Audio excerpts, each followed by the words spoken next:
kita belajar hukum. Jadi dua dalam satu ni, ngaji fiqh punya ni. Kan? Ngaji fiqh, ngaji hadis.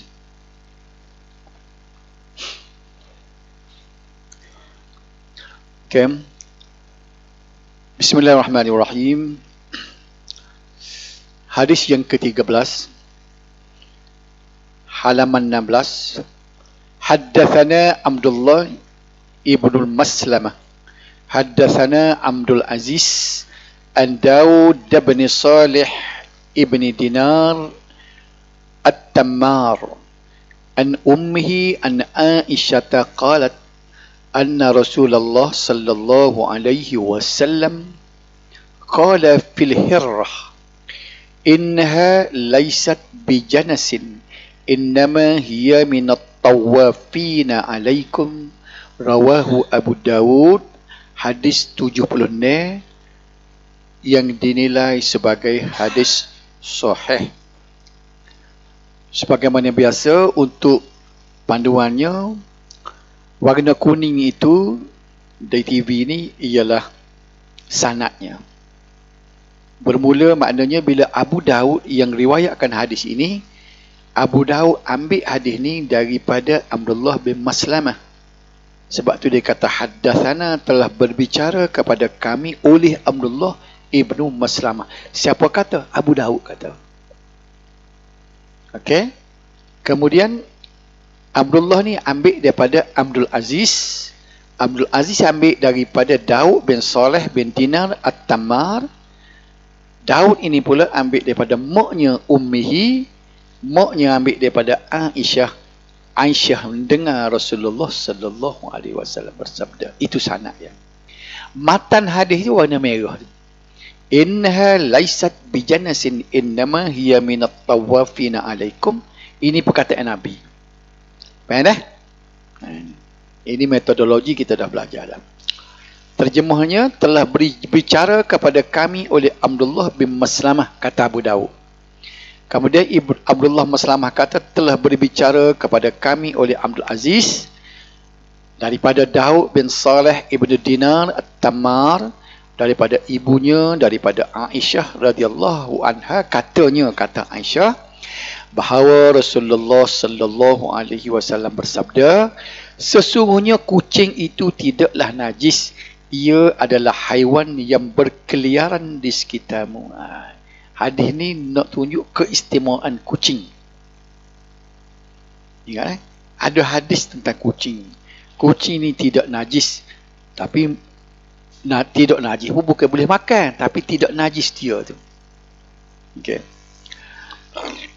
Dari segi sanad tidak ada masalah. Semuanya thiqah dan saduq, dan masih lagi dalam kategori sahih, tidak sampai kepada hasan lagi ya. Okey, kosakata yang kita boleh daripada hadis tadi al-hirrah. Hirrah makna kucing. Sebab tu nama Abu Hurairah ialah bapa kucing. Sebab sahabat yang paling suka sekali kepada kucing. Abu Hurairah, dia ceritanya dalam jubuh dia bubuh. Dia nak pergi ngaji, nak ambil hadis dengan Nabi tu, dia buah anak kucing dalam jubuh dia sin, dia bawa. Dia nak dengan kucing. Orang pun gelar dia Abu Hurairah. Dan dia pun tidak kata gelar, ngopak ke dia. Dia bangga orang sebut nama dia Abu Hurairah. Nama sebenar Abu Hurairah Abdurrahman ibn Sakhran nama dia. Okey. Jadi hirrah ni kucing, iaitu sejenis binatang jinak yang amat popular dalam kalangan manusia. Ramai orang pegang kucing dah.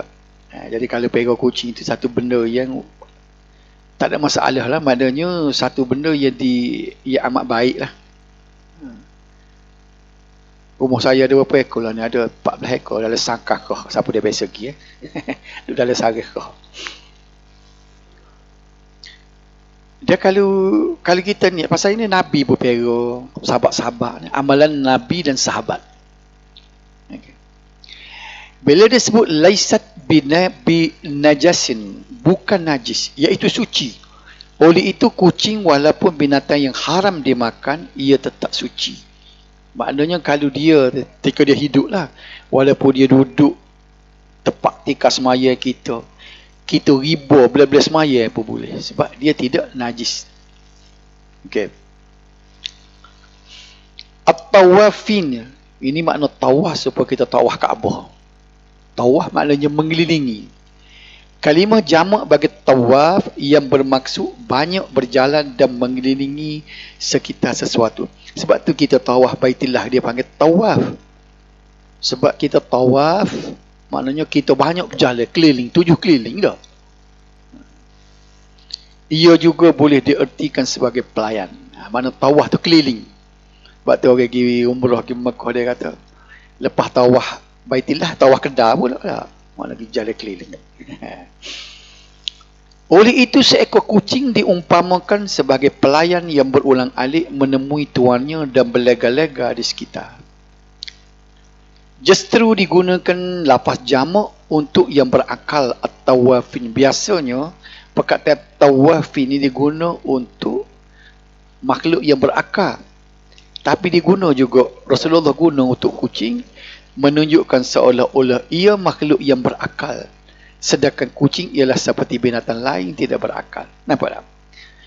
Seolah-olah ada satu penghormatan yang Rasulullah bagi kepada kucing berbanding dengan binatang lain. Jadi macam Cikgu Ji tanya saat ni, kalau begitu kita niat kerana Nabi pun galak lagu ni, Nabi sendiri pun pero, sahabat Abu Hurairah pun baik dengan kucing. Kita kata kita nak tiru Nabi, nak tiru sahabat, maka kita kata ini sunnah Nabi dan sunnah sahabat. Ya tak? Itu cerita lain pula. Kurung dengan tidak, tak pada speed dah tak membebaskan dia tu tak boleh lah. Kalau kurung dalam hak luar tu tak ada masalah. Sebab saya pernah test bila saka tu terbuka kan, dia masuk balik, dia selesa duduk. Bila kita buat besar, 15 kaki kita buat. Penuh kita buka tu, bila pergi, dia kelip pula cari. Dia selesa duduk situ. Hadis ini menunjukkan bahawa kucing adalah suci sekalipun haram dimakan. Ini menunjukkan tidak semua binatang yang haram dimakan adalah najis kalau mempunyai sebab dan justifikasi tertentu. Justifikasi apa yang Rasulullah bagi ialah kesucian kucing ialah kerana ia binatang jinak yang sentiasa berlega, mengelilingi manusia yang amat sukar untuk dielakkan. Justru kucing itu suci dan apa-apa yang dijilat, dimakan oleh kucing adalah suci. Ni istimewa ni. Katukan surga tu dia pergi makan. Walaupun bekas dia gigit tu kita boleh makan. Air duduk dalam gelas kita nak minum buat Nescafe siap-siap kan. Kalau jatuh najis kan, out dah dia dah. Dia gijilat. Kita kalau tergamuk lah, boleh minum. Boleh gilir dengan kucing. Kita minum setengah, dia setengah. Kita minum setengah, dia setengah. Boleh lah? Ini istimewa kucing. Hak tak tergamuk soal lain kan. Tetapi sekiranya jelas terdapat najis pada mulut kucing tersebut, dia baru kekoh tikam, ada darah duduk mulut dia, dia gijilak, tu cerita lain. Bukan di air liur dia yang najis, tetapi darah tu najis, tu cerita lain. Cuba tengok gap jarak dia jauh dengan anjing. Anjing tu jilat jadi mughalazah lalu. Kan kita belajar minggu lepas dah. Tapi kucing ni jilat, dia makan boleh makan. Dia mamuh dah biskut sekerak, kita boleh buh dia mulut kita sekerak kalau tergamuk. Sebab suci. Faham ni? Sebahagian ulama, baik, sebelum kita pergi kepada haiwan lain, saya baca dalam beberapa artikel yang saintis tulis. Apa dia keistimewaan kucing? Lama dah tak ingat. Salah satu sebab dia tunjuk gambar lidah kucing ni, satu lidah yang ada gerigi, dia panggil macam gaji gitu kan. Bila dia minum satu benda, titik pun tidak akan jatuh balik. Air liur dia tak jatuh. Ini istimewa dia. Dia cedok sepuluh cedok dengan sudu. Dia minum gini kan. Bukan minum dengan straw tu, soal lain. Dia minum gini. Bila dia jilat, dia angkut tu, dia angkut tak tak akan jatuh balik. Istimewa lidah dia tu. Satu. Yang keduanya, dia tidak boleh membawa bakteria dia kuman. Tu keistimewaan dia. Dia boleh memerangkak segala kekotoran atas rumah tu kan. Dia boleh memerangkak segala bakteria, kuman, virus segala apa lekat di bulu dia. Dia kucing ni pula, dia suka membersih bulu dia, tengok dia jilat semua. Dari segi gelombang, orang buat kajian kan, orang yang ada penyakit apa ni panggil depression, penyakit apa ni, dia boleh meredakan benda-benda yang menjadi gelombang ni. Orang panggil ultraviolet, infrared yang masuk ni, dia boleh merangkap benda tu. Jadi saya baca dah tu memang menampak sungguh ada 1001 macam keistimewaan yang ada pada kucing. Dia boleh neutralizekan apa-apa benda-benda asing yang membahayakan kita bila dia ada atas rumah. Bakteria, gelombang apa, inframerah ke apa, dia boleh. Itu Tuhan buat. Inilah mukjizat Nabi. Sebab apa? Nabi dah nampak dah kucing ni bermanfaat. Dia tidur atas tempat semayang. Jadi kita kalau duduk atas jadah tak ada masalah. Dia duduk atas tu, kita sujud lepas pada dia pun tak apa, biar duduk situ. Mananya? Bulu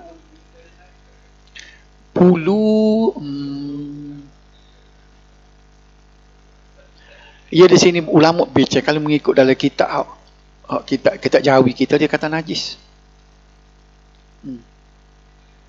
Kali gugur tu tak apa lagi, dia najis pun dia tidak kata melekat situ, kita kena kita nampak dengan jelas. Hak nampak tu kita buang dah. Tapi ada ulama pula, dia ini makna khilaf ulama, dia kata tidak najis bulu dia. Tapi ada yang kata najis. Kalau kita baca kitab Jawi kita ni, memang dia cermak belaka dia mana ni, terlalu air mustakmal macam kita bincang baru ni kan. Sebab dia tu telah bercerai, jadi bangkai dia kira. Bercerai daripada dia lah. Jadi ulama kata tidak bangkai, dia kata tidak bangkai sebab bulu dia kata, daging dia baru bangkai. Di situ dia bincang ni kan. Ada perbezaan situ lah. Sebagian ulama mazhab Asy-Syafi'i dan Hambali, ni kita ni, membuat analogi atau kiasan terhadap kesucian kucing, khususnya air liur, dengan beberapa binatang lain yang sejenis dengannya, iaitu binatang yang dipelihara dengan jinak seperti kuda dan keldai. Ini pendapat mazhab Syafi'i kita. Kuda pun lagu tu juga, keldai. Unta selagi dia masuknya, sebab dia buat ada hadis mungkin ada depan ni, dia sebut ketika Nabi duduk berkhutbah, air liur unta tu jatuh atas baju dia, Nabi lok gitu je, Nabi tak basuh. Air liur unta.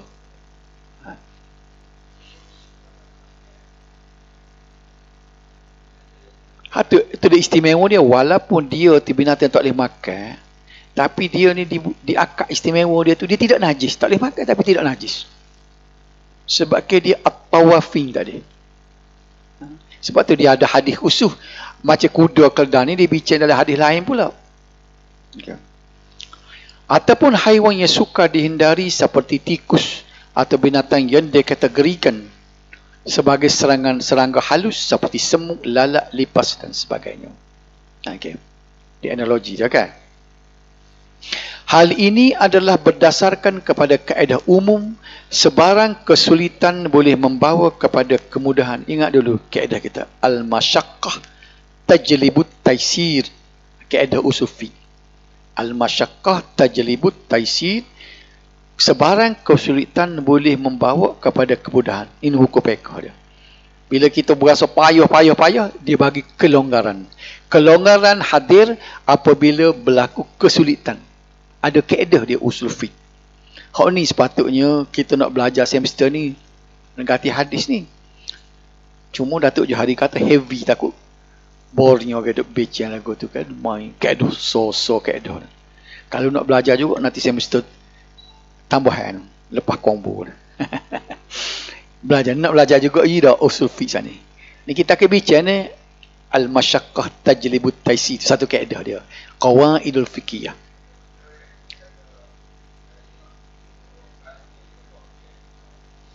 Tu dia masuk dalam ni juga. Dia masuk dalam dia panggil balwa ni al-masyaqqah. Tak boleh nak elok. Dan setengah ulama baca balasah dulu dia pergi kepada tahi cicak, tak ada orang nak buat. Dan ada ulama yang mekiaskan tahi cicak dengan beberapa parti.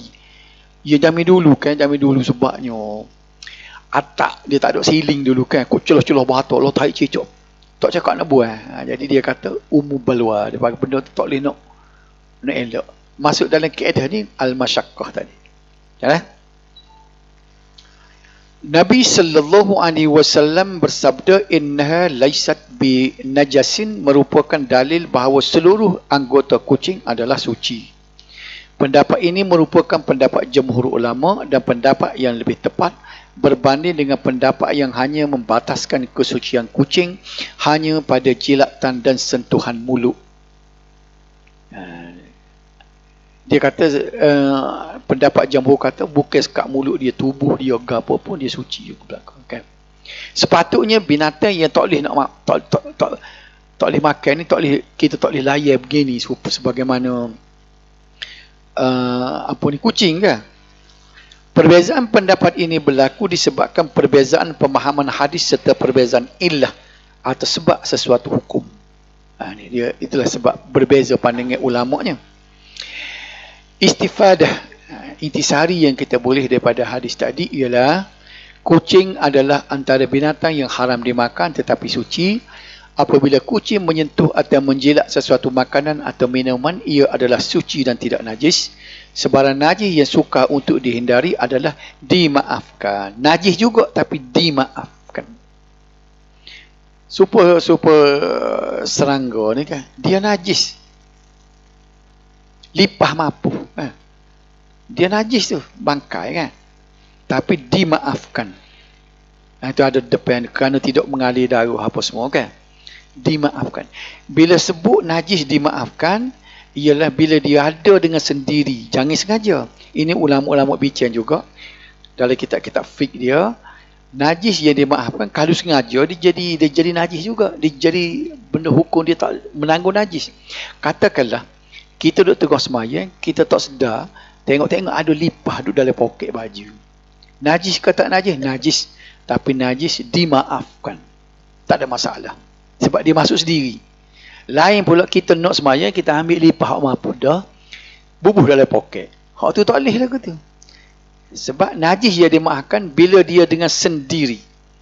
Kalau kita sengaja masuk, dia jadi najis juga. Tidak dimaafkan. Najis sama-sama najis. Yang tu dimaafkan, hak ni tidak dimaafkan. Nampak lah beza tu. Najis yang dimaafkan jangan sengaja. Tahi cicak ni memang najis. Tidak dimaafkan. Bukan dia tu kerana tak boleh elok banyak doa. Kalau tepat ia boleh dielokkan. Macam lah ni kan, tak jadi tidak dimaaf dah lah ni. Sebab apa? Mudah. Cicak pun tak banyak lah ni kan. Kita pakai siling belakang dah lah ni. Cicak suka di bata jamai dulu kan. Kok celah bata ni. Dimaafkan belakang ni. Kita akan baca depan ni ada. Habis tu dah? Habis bak kucing dah? Nak pergi ke benda lain pula ni.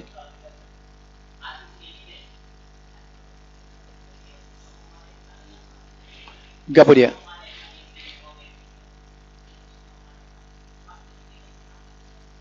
Siapa dia ni? Dia tidak kucing saja. Dia semua makhluk-makhluk lain ni kan. Dia semuanya dia duduk keadaan tunduk kepada Tuhan kan, berzikir, bertasbih. Maknanya macam dia sebut dalam ayat kan, dia berkukuk kata dia nampak malaikat kan. Tuhan bui mata dia tu, orang panggil jarak gelombang dia boleh nampak. Kita ni dalam range kita dia panggil visual. Berapa jarak gelombang tu boleh kita nampak. Hak luar pada tu kita tak nampak. Jadi dia tu dia boleh nampak. Macam orang kata anjing dia nampak setan kan. Dia menyalak apa semua tu. Baik, habis tu dah. Bab kucing dia kita masuk ni hadis yang ke-14 pula. Haddatsana Khalid ibnu Makhlad qala wa haddatsana Sulaiman an Yahya ibn Sa'id qala sami'tu Anas bin Malik qala jaa'a a'rabiyyun fabala fi ta'ifatil masjid fazajjarahu an-nas fanahahumun nabi sallallahu alaihi wasallam falamma qada bawlahu amara an-nabi sallallahu alaihi wasallam bidhanubin min ma'in fa'uhriqa alaihi rawahul Bukhari. Telah berbicara kepada kami oleh Khalid ibn Makhlad, katanya telah berbicara kepada kami oleh Sulaiman daripada Yahya ibn Sa'id, katanya aku telah mendengar Anas ibn Malik berkata, telah datang seorang Arab Badui. Ini orang asli lah ni, kau tak ada pelajaran orang Badui. Kemudian dia kencing di suatu sudut masjid. Ingatkan masjid bukan sebuah masjid kita ni, masjid dia berlantaikan tanah pasir kan. Jadi menasabah juga dia kata kecing senimo lah. Kalau masjid kita lawan dia pun tak tergamuk nak kecing tu. Dengan kapek dengan berapa ni. Muka tempat orang semaya bucu, muka pasir kan, dia kecing situ. Maka orang-orang mengherdiknya pakat hamba dia. Lalu Nabi sallallahu alaihi wasallam melarang mereka, larang orang ramai tu. Jangan, biar dia kecing. Setelah ia selesai kecing, Nabi suruh dia kecing. Tahu dia kecing, dah biar dia kecing sudah. Nabi sallallahu alaihi wasallam menyuruh supaya diambil ke setimba air lalu disiram di atas bekas kecing itu. Selesai. Ini hadis riwayat Al-Bukhari. Beberapa perkara yang kita nak ambil daripada sini sebelum kita bincang dulu, kita tengok bila hadis Bukhari ni tak timbul masalah lah. Sebab dia dengan sendirinya hadis ni sahih. Baik. Kosakata di sini fi ta'ifatil masjid, di suatu sudut masjid. Masjid yang dimaksudkan ialah Masjid Nabi di Madinah Al-Munawwarah.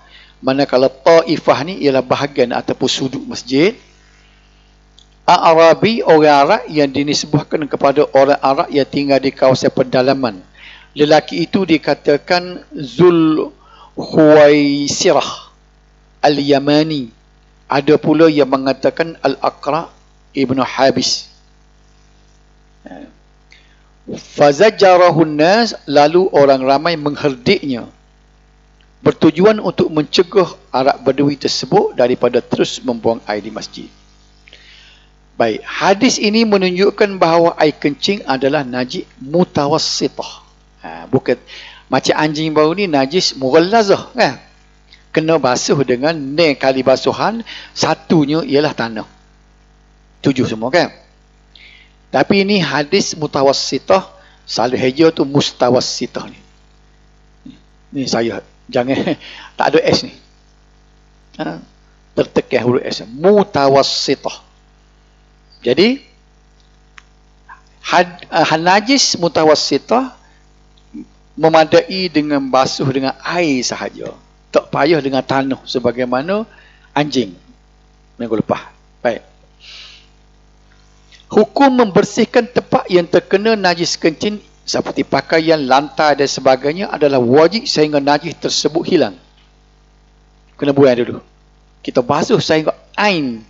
Ain tu sebagaimana 3 baru ni lah. Sesuatu benda yang kena najis, pakaian yang ke tempat, kena hilang 3 tu dulu. Kita basuh secara mengalir air tu, kena hilang 3. Gapo 3 baru ni? Rasa, bau, warna. Jadi biar hilang. Kalau najis tu jatuh situ, biar rasanya tak ada. Rasa tu okey, kita nak rasa dengan lidah ni, najis. Bau tak ada dan warna pun tak ada. Baulah dipanggil suci najis itu. Baik. Jadi hal ini jelas melalui arahan Nabi sallallahu alaihi wasallam agar sahabat membersihkan air kencing lelaki Badui tersebut. Hadis tersebut menunjukkan bahawa Nabi sallallahu alaihi wasallam membiarkan lelaki tersebut menyelesaikan kencingnya terlebih dahulu. Baik. Selain daripada kita bincang bab najis, pengajaran yang boleh juga kita ambil daripada hadis tadi, Nabi bila orang ramai pakat apa ni kecing di masjid, ramai-ramai pakat nak kata dia lah, pakat dia. Yo ya Nabi kata jangan larang dia. Biarkan dia suduhkan kecing dia dulu. Nampak tak? Ini juga pengajaran. Pasal apa? bertujuan mengelakkan daripada bahaya yang lebih besar. Gapo bahaya yang lebih besar? Ia bukan sahaja boleh menyebabkan najis itu merebak ke tempat yang lebih luar. Kalau juga koh dia kan, dia nak lari tu, habis putih masjid. Tak apa tak? Betul tak? Kalau dia orang tu buat, biar duduk situ dulu. Oh, pakar ni ambil tokak, kau tebah ni ambil kayu ke apa, pakar nak bahan dia. Larilah dia. Bila dia lari celodar, tidak kau sebuti masjid tu jadi najis. Apa tak? Yang kedua, boleh merosakkan organ saluran kencing. Cuba kita tanya dari segi perubatan kan. Sebab tu kalau orang duduk kencing, kita jangan jegah dia. Bila dia terkejut tu, dia boleh punuh organ dia. Okay? Lelaki tersebut,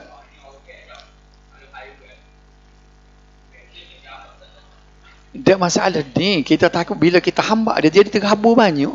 Dari segi aspek tu pula. Organ tu biarlah, dia tidak manusia, tapi masalah tergabur ni. Jadi, kalau lelaki tersebut memberhentikan kencingan secara mengejut, punuh pundi-pundi kencing dia. Sebab tu kita tak boleh tegur kalau orang tu duduk tegur. Nak buat kecek dengan dia. Takut bila dia kecek tu jadi boleh mengganggu, punuh organ. Lepas tu kat kena lah penyakit prostat ke apa macam-macam dia. Kaedah fiqh mengatakan, ni. Ni usul fiqhnya dia banyak kaedah dia. Ni satu lagi kaedah. Yang tadi ialah masyaqqah tajlibut taysir kan. Ni idza ta'arada mafsadatan ru'ya a'zamahuma daruran birtikabi akhaffihima. Kena hafal ni kalau ngaji usul fiqh kita hafal ni sebab nak jawab ada question. Dulu saya hafal ni idza ta'arada mafsadatan ru'ya a'zamahuma daruran birtikabi akhaffihima. Apabila bertembung antara dua kerosakan, dielakkan mana yang lebih besar kerosakan antara keduanya dengan memilih yang lebih ringan kerosakan. Faham Dua-dua ni benda merosak. Tapi kaedah usul fiqh, kita kena pilih hak ni rusak, cari hak kurang rusak. Kecing atas masjid tadi merosakkan lah, kita kira dah. Hambak dia ni pula 2 kali rusak. Punuh organ dia, lepas tu pula najis bertebar jauh. Jadi kita pilih dua ni ialah membiarkan dia buat kerosakan yang lebih kecil, iaitu kecing atas masjid. Faham? Jadi kita dalam urusan seharian kita, muamalah, kita kena pakai hak ni lah.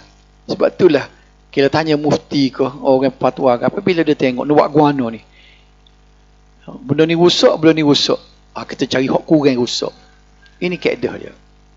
Idza ta'arada mafsadatan ru'ya a'zamuhuma dararan birtikabi akhaffihima. Dia ada cara ringkas, kalau kita sebut dia tak panggil gini, dia panggil irtikabu akhaffid daruraini. Maknanya memilih mudarat yang lebih ringan daripada dua mudarat. Dia kalau kita tanya, dia tidak baca lah panjang gini, mau dia ringkas daripada ungkapan ni ialah irtikabu akhaffid daruraini. Dia ambil situ dah. Sedap juga kalau ngaji gani tak? Mana ya? Kau berasa gini, saya nak tanya, berasa berat ke nak ngaji gani? Waktu saya pilih pengaji hadis ni sepatutnya ni kan. Dia nak tahu dah dulu, nak juga kau ni akhir nanti. Nak ngaji juga kau usul fiqh. Tapi dia kena mikir banyak ni. Kena cari analogi juga, apa nak guna hak mana lah. Okay. Istifadah. Air kencing ialah najis dan dikategorikan sebagai najis mutawassitah. Ini betul ejaan dia. Kecuali air kencing kanak-kanak lelaki yang belum makan makanan lain kecuali meminum susu ibunya. Yang ni dipanggil najis ke apa ni? Mukhaffafah. Ada 3 dah. Anjing dengan babi tadi mughallazah. Lain pada tu najis mutawassitah. Najis Air kencing budak laki-laki, kalau secara detailnya, yang umur dia 2 tahun ke bawah mengikut kiraan tahun Hijri ni, yang dia pula tidak makan makanan lain selain daripada susu ibu, maka najis ni mukhaffafah. Jadi ada 3 lah najis dah. Mughallazah, mutawassitah, mukhaffafah. Mughallazah dengan mukhaffafah ni sikit je. Mughallazah anjing dengan babi, mukhaffafah soning je. Najis lain semuanya mutawassitah. Itu tak? Najis hukmi itu najis sebenarnya itu dari segi istilah. Najis hukmi itu kita tak nampak tengok, tapi dihukumkan najis kerana ain dia tu, benda tadi tu walaupun hilang tapi hakikat dia ada di situ.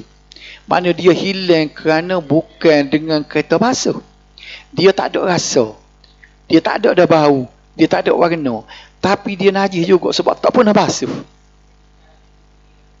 Kena guna air juga. Ini mazhab kita ni. Kalau kita tengok dalam fiqh sunnah, dia kira tak najis dah kali hilang. Nampak ni? Ini beza. Mazhab Syafi'i kita, katakanlah baju kita ni kena najis. Tapi kita duduk dengan lama-lama. Ni kena sin ni najis tak? Kita dukung anak kan. Anak bukan najis. Muka papa ni kita dukung budak. Dia kecil sini. Kita pun kita taruh.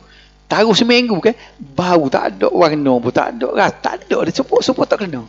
Tapi dia panggil najis juga. Najis hukmi. Kalau najis zahir tu kita boleh nampak. Ni najis hukmi. Dihukumkan najis. Okay. Kena basuh juga. Najis dari segi hukum, betul dia sebut hukmi tu. Baik, tapi setengah mazhab kalau kita baca dalam fiqh sunnah, dia kira tak ada dah bila ain tak ada. Tok tengah panas dia kata bukan mestinya dengan air, basuh dengan angin, dengan matahari pun dia kira cuci juga. Mudah tu orang kata. Orang marah baca fiqh sunnah tu, dia mudah dah pekah dia.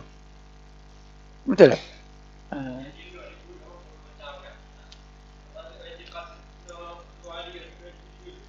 Dia mesin basuh tu kita kena tengok. Dia sendiri tu dah, dia telah mengalami proses pun kita bilah juga. Dia mesin tu sendiri bilah. Cuba tengok.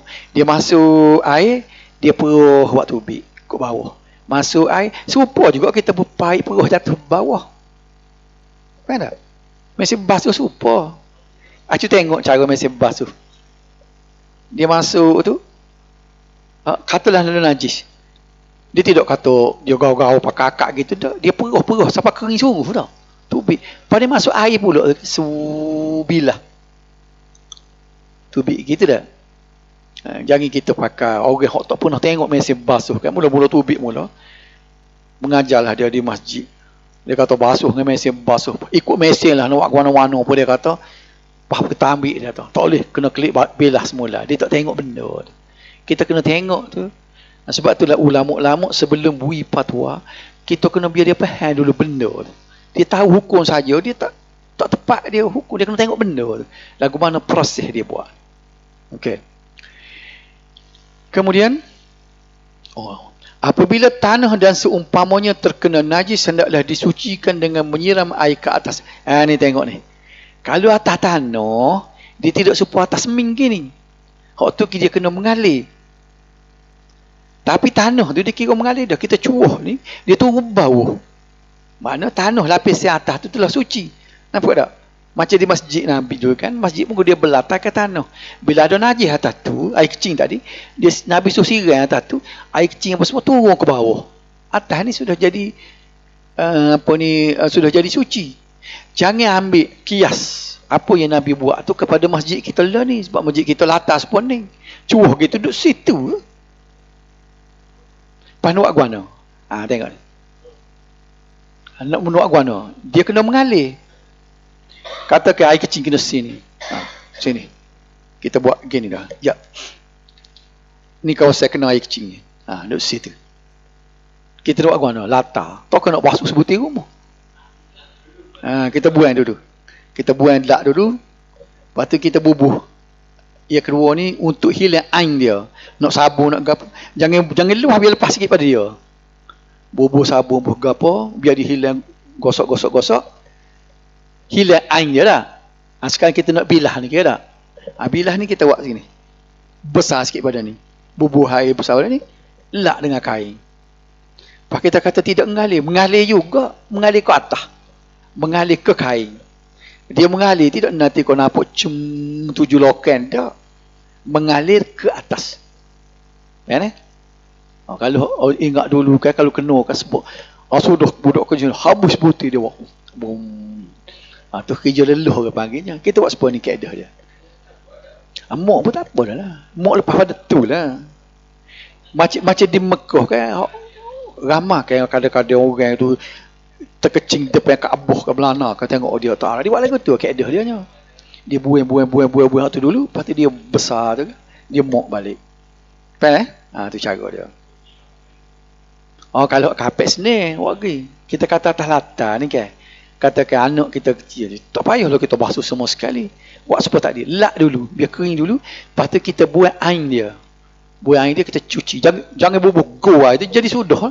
Jadi air tu jadi mutanah, jadi baru luah. Jadi susah lah kitanya. Cermak, kita tak biar cermak. Najis ada sebanyak tu, kita besar sikit. Kan eh? Ni, orang perempuan mesti buat. Kan najis nak buat najis kena setepat ni, jangan bubuh air gem. Jadi banyak menyebabkan jadi najis habis.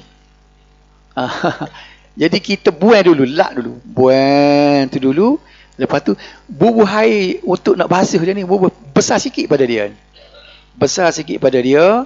Nak gosok, nak gapo dengan sabun biar dia hilang segala zat dia dulu, baru tak ada rasa, tak ada warna, tak ada. Lak sekali, teruk dua kain tu lah. Ambil kain lain pula. Kita besar dengan air. Air ni kira air suci dah ni. Lepas tu kita pulak semua sekali. Kan tak? Jadi tidaklah kata jadi besar, mana satu bisa jadi. Okey. Dia sekali ya. Dia tidak nak 7 kali seperti tu. Sekali. Asalkan air dia sudah hilang. Sebab tu kena buang dulu. Bila air tu sudah hilang, jadi kita sekali saja kita bilah. Was-was tu 10 kali tak jadi.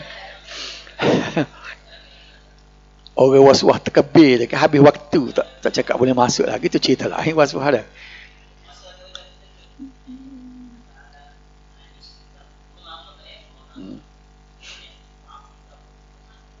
Memanglah kena sama.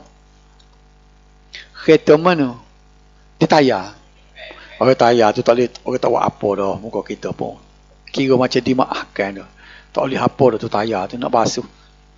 Kecuali kita nampak. Kalau kita nampak kalau kita tak tahu tak apa. Kita tengok tu anjing tu basuh, macam anjing tu basuh, dia gini dia di kereta kita. Kita pun tengok. Tu kita pun kena buat tu. Mudah ya, ambil air selut juga, sekali ya. Lepas tu ambil wayar pahit getah tu, buat 7 kali, so 2. Cukup 7. Ya. Mudah. Kalau di kereta mudah. Okey.